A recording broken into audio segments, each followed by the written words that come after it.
Retomamos a senda do acto. Volvemos a verdadeiramente importante que presentar a candidatura. Cabana de Bergantiños non é unha illa, é unha parte máis no territorio galego, e non queremos obviar esta realidade. Deixo-vos agora coa interpretación dun compañero que estivo con nos fai algún tempo. Foi membro do goberno galego anterior, con responsabilidades en materia de vivenda e solo, un tema que a día de hoxe ocupa e preocupa neste Concello.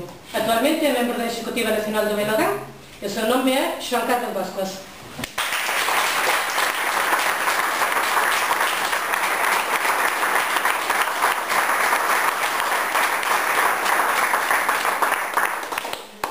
Bueno, vou falar, pero non son o artista,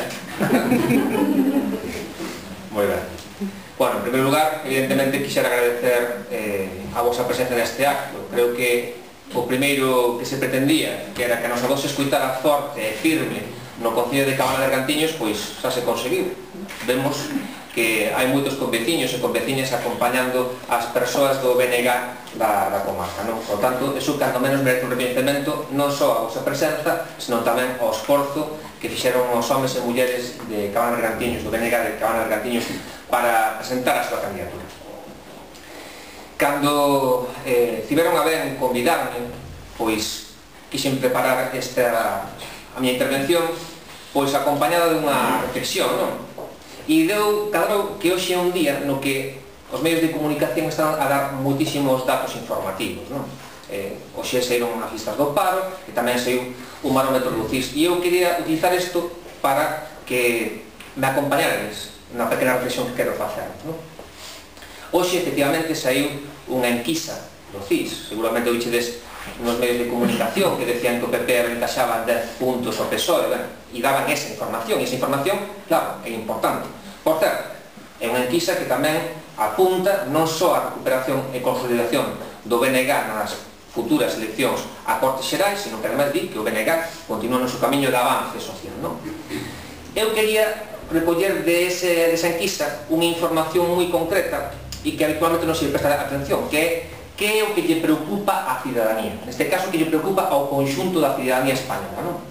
E entón, nesa enquisa, lle preguntan a xente, dígame vostede 3 problemas que lle preocupan de verdade. E a xente dígas. Pois mirad, 82,8% da xente entrevistada lle preocupa principalmente o paro. O 47,3% lle preocupan os problemas de índole económica e o 21,5% lle preocupa a clase política e os políticos en xeral. ETA e o terrorismo, por exemplo, pasa a ser o 6º problema que lle preocupa a cidadanía de 3 problemas que podían enunciar. Pero fixados, o 82% da xente está preocupada polo paro. Casi a mitad dos entrevistados se preocupan en alguna medida pola situación económica e casi unha quinta parte se preocupa pola clase de políticos que ten, non? E eu vou utilizar estes datos para ver se me podes acompañar na reflexión que vos quede trasladar.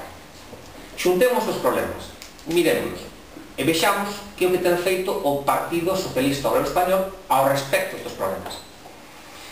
Bueno, primeiro, creo que a ninguén se escapa que é o Goberno Central o principal responsable da situación que estamos a vivir. É certo, unha situación crítica, mundial, pero que son os que teñen que dar resposta. Son, por lo tanto, os principais responsables, non?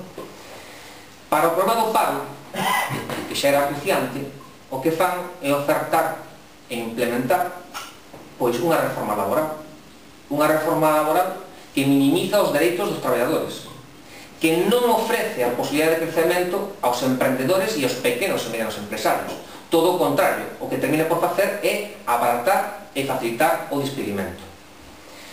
Logo, ainda por riba, sumamos a isto que fan unha reforma no sistema público de pensións que se traduce en que nos teremos que xubilar máis tarde, traballando máis tempo e cobrando menos. E por último, queren sumarlle a iso pois unha reforma do marco de relacións laborais e tamén cambiar o modelo no que se elaboran os convenios laborais. Esas son as respostas que deu o Partido Socialista Obrero Español a unha das principais crises que ten a cidadanía, que é o paro e a situación económica. Preguntémonos agora que é o que ten feito o Partido Popular. O Partido Popular ten feito ben pouco. Ben sabemos que teñen unha certa tendencia a mentir e a esconderse. A súa acción política non a leva a cabo, basicamente porque o traballo suxo está facendo o Partido Socialista Obrero Español. O Partido Socialista Obrero Español está tomando medidas políticas que son propias do Partido Popular. Reformas que constriñan as posibilidades e os dereitos da xente que ten menos posibilidades, favorecendo un marco para os máis poderosos, non? Mirade, hoxe mesmo nos enteramos que o conxunto do Estado español está perto dos 5 millóns de habitantes, non? De parados. No caso español, no caso galego, estamos perto dos 250.000 parados. Somos escasamente 2.800.000 habitantes, dos cales 250.000 están en paro. Hai 70.000 fogares galegos, donde non traballa ninguén. Imaginad, pensade por un momento, o Concello de Cabana de Bergantiños, multiplicado por 20, que cada unha esa multiplicación, esas 80.000 persoas, se traduciran en xente que tivera unha casa con 4 persoas nas que non traballara ninguén. É un dato brutal. É un dato que non temos que pensar única e exclusivamente en termos de números. Temos que pensar en termos de tragedias familiares, de xente que se ve abocada a decirle a sus fillos que ao mellor non pode satisfacer unha necesidade que el ten, porque non hai traballo en casa. Temos que pensar que detrás desos números do paro hai xente que se sinte abrumada polo feito de que non pode verse realizado, que non pode ter tan siquiera unha proxección vital, que non pode elaborar un proxecto de vida porque non ten como facelo, porque está nunha situación moi dramática como víctima do paro. Eu recordo que este señor que temos a día de hoxe como presidente da Xunta e que anda desaparecido, ou que podemos ver a través da televisión de Platón de Galiza para baixo, pois dixo que en 45 días ia a rematar co paro, que ia a rematar coa crise económica, que ia a rematar con un problema tan acuciante como é o da crise económica que estamos a vivir. E, sin embargo, vemos ao mesmo tempo como a situación vai aínda a peor. Cando vemos que chegamos aos 250.000 parados, sabedes que o que di Feijóo ao respecto de como ten que atacar ese problema? El di que non ten competencias.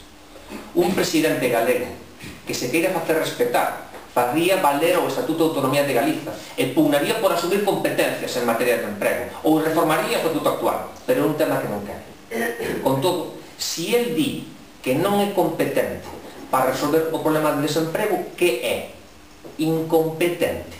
Asume, polo tanto, que é un incompetente para resolver os problemas dos galegos e galegas. Asume, polo tanto, que non actúa como un presidente merecente de tal título dun país como nos. O que fixo este home que chegou ao poder a través da manipulación mediática e da mentira foi, entre outras cousas, tumbar un plan eólico que estaba chamado a crear emprego. Tumbou un plan eólico dicindo que era ilegal e resulta que agora o Tribunal Superior de Xustiza debemos dicir que o plan que tiña formulado o goberno a través do Bloque Nacionalista Galego era perfectamente legal. Pero que ofreceu el? Que fixo unha vez que tumbou a proposta de plan eólico do BNG? Pois, frente a unha proposta do BNG donde un plan eólico se traducía en un investimento directo no propio concello onde se ubicara ese plan eólico, onde se ubicara esa instalación eólica, frente a unha proposta no que non había unha concesión simplemente, sino que había que facer unha proposta de creación de traballo auxiliar e con apoio a sectores que hubiera en esa mesma localidade, vemos que hai unha proposta diferente por parte do Partido Popular, que basta con instalar a proposta eólica nesa localidade e punto. Que incluso se pode vender a concesión eólica. O BNG facía unha proposta de ubicación de instalacións eólicas nas que primeiro e antes que nada había que falar coa cidadanía. E sabíades que na proposta que facía o BNG de cada volta que daba unha martabela, de cada volta, cada vez que daba unha volta, €1 caía para esa localidade. Cales son as propostas que pode ver os habitantes deste concello, os de Ribó ou Silvarredonda, cando se fala dunha proposta eólica? Cales van a ser os beneficios que van ver? Dúbida. Simplemente, dúbida. Non hai máis.